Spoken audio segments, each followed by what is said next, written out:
Hello, truck drivers. Welcome. Today we're going to learn some very simple, very easy English for when you're on the road. It's a long day driving, isn't it? You feel tired, and you're probably hungry. Let's make things just a little bit easier.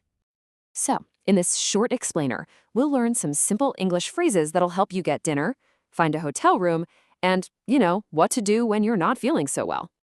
Okay, first things first. After all that driving, you're definitely hungry. It's dinner time. So let's figure out how to order some food. When you go into a restaurant or maybe a truck stop, they'll give you a menu. And a menu is just a simple list of all the food and all the drinks that you can buy there. So maybe you don't want to eat inside the restaurant. Maybe you want to eat back in your truck. Well, you can ask for takeaway. Takeaway is just food that you take with you to eat somewhere else. Simple as that. All right, so when you sit down, here's what you can say. Good evening. Can I see the menu, please? It's very polite and it's super clear.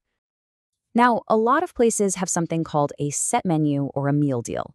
This is basically a full meal, a starter, a main course, maybe even a drink, all for one price. It's usually a pretty good deal. All you have to say is, I would like the set menu. Sometimes you might need special food. So let's look at the difference here. Vegetarian food, well, that's easy. It has no meat.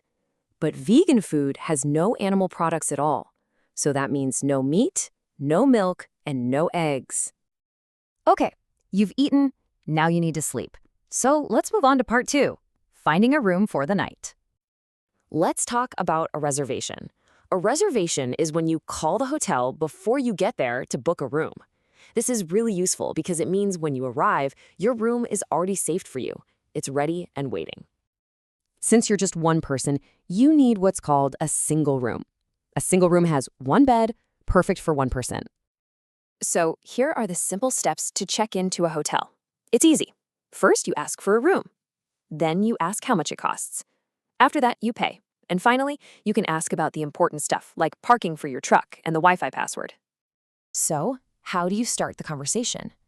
You can walk right up to the reception desk and say this. Good evening. Do you have a room for one night? The person at the desk will probably ask you this. Yes, single or double. And remember, single is for one person, and a double room is for 2 people. Your answer is easy. Single, please. Now, if you want your own private bathroom inside your room, you can add this really useful phrase, with an ensuite bathroom. Next, the receptionist will tell you the price. For example, they might say, the price is 65 euros. So now you know exactly how much you need to pay. Great, so you've got food and you've got a room. But what happens if you don't feel well? Let's look at our last situation, what to do for simple health problems. If you feel sick or you just need some medicine, you'll need to find a pharmacy. A pharmacy is just a shop that sells medicine. A really common problem, especially for drivers, is a headache. What's a headache? Well, it's just when your head hurts. It's pretty simple to remember. Head, ache, headache. So how do you find a pharmacy? You can ask almost anyone this simple question, where is the nearest pharmacy? And when you get inside the pharmacy, it's really easy. You just tell them what your problem is. I need something for a headache. Okay, before we finish up, let's just go over a few very, very important words. These are words that are going to be useful in every situation, every single day. It's always so important to be polite. Always remember to say please when you're asking for something, and thank you when someone helps you. Good evening is a friendly way to say hello at night, and sorry is really useful if you don't understand something. And that's it. Some simple English for your dinner, for a hotel, and for a pharmacy. I really hope this helps you feel a little more confident on the road. So, what do you think? Are you ready for your next trip?